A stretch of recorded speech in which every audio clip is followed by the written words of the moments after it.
காட்டே வந்து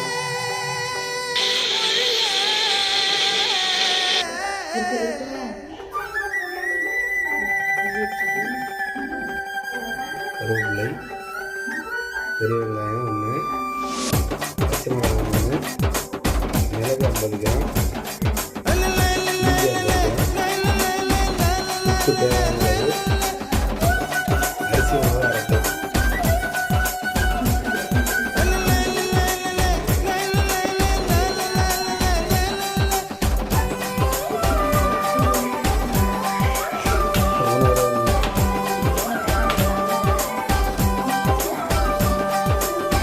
கருவாடு ஊற வச்ச சோறு,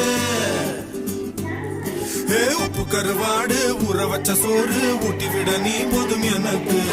முத்தமிட்டு நெத்தியில மார்புக்கு மத்தியில செத்து விட தோணுதடி எனக்கு. உப்பு கருவாடு ஊற வச்ச சோறு ஊட்டி விட நீ போதும் எனக்கு. முத்தமிட்டு நெத்தியில மார்புக்கு மத்தியில செத்து விட தோணுதடி.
finishing kay